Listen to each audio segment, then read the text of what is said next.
Welcome back to the deep dive. Today we're tackling a release that's got a lot of serious tech folks buzzing, Debian 13, codenamed Trixie. Hmm. And our sources are saying this isn't just, a regular update. It feels more like a fundamental shift, built over 2 intense years. Exactly right.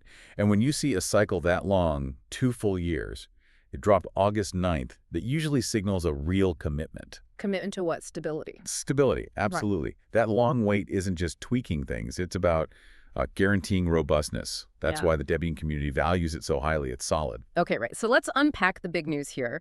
The feature that seems to have really, caught everyone's imagination is RISC-V support. Yeah, RISC-V. Now, for listeners maybe not deep in hardware architecture, what is RISC-V and why is putting it in a major OS like Debian such a big deal? So RISC-V, fundamentally, it's an open source hardware architecture. It's open source hardware. Like the blueprints are free. Precisely. Think of it like a free, customizable design for computer chips. The key thing is the intellectual property isn't locked down by one company. Okay. And if you connect that to the bigger picture, it suggests a way computers could be built differently, maybe breaking free from, the usual giants. Intel and AMD. Intel, AMD, yeah. That's why people got so excited. It represents a kind of freedom. Right, architectural freedom. That sounds huge philosophically. But let me play devil's advocate a bit. RISC-V is still pretty new in the grand scheme of things, isn't it? That's a fair point.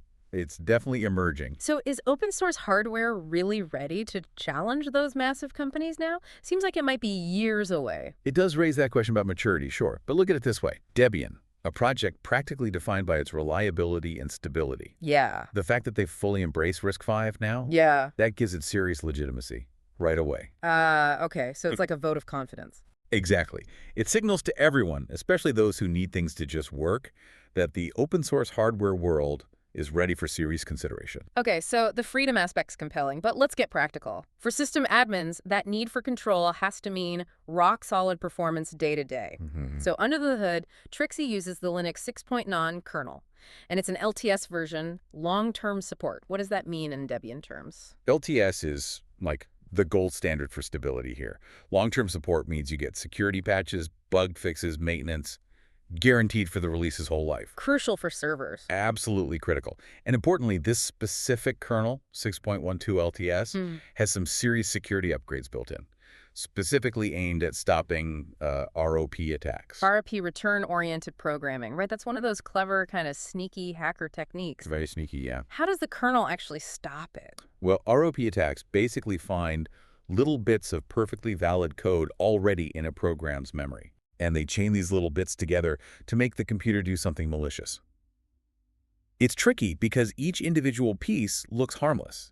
Right. The new kernel has mechanisms that essentially break that chaining process. Makes it much, much harder for an attacker to hijack the system that way. So it's like fortifying the walls, making it tougher to break in. A much tougher nut to crack, yes. Okay, so super secure, but it's not all hardcore server stuff. For desktop users, there are updates too, like GNOME 48.2, KDE 6.3. That's right. And the sources mentioned KDE 6 in particular looks really quite polished, very visually appealing, smooth animations. Nice. But this kind of brings us to maybe the catch. Ah, yes. The trade-off. Debian is incredibly powerful. It's always free, but well, you need to know what you're doing. It's not Ubuntu, click, install. Definitely not. You need to be comfortable with the command line. You need to value that deep control over, say, out-of-the-box convenience. It requires, as one source put it, actual brain cells. Okay, so that really clarifies who this is for. We're talking server admins needing maximum uptime, right? Absolutely. Developers who want total control over their environment. Precisely. And maybe those advanced users, the tinkerers who like to, build their own everything from the ground up. That's the core audience. The analogy that came up in the material was pretty spot on. The Formula One car. Yeah, exactly. Debian 13 is like getting a Formula One car. It's this peak of engineering, incredibly powerful. Oh. But you are the mechanic, and you are the driver. You need to know how to tune it, how to handle it, how to tighten every bolt yourself to really get the benefit. Right. It's not hopping in a family sedan. Not at all. Okay, so wrapping this up then. What should you, the listener, take away from Trixie? It sounds like a really brilliant release, defined by what? Stability, control. Exceptional stability, unparalleled control, definitely. And this big, potentially revolutionary step towards hardware freedom with RISC-V. That's the philosophical angle, yeah. Yeah. And maybe the final thought here, the thing to watch is that RISC-V space.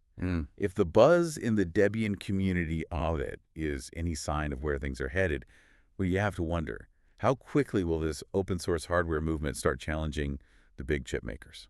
Interesting. So keep an eye on that. Definitely keep it on that. That story is really just getting started.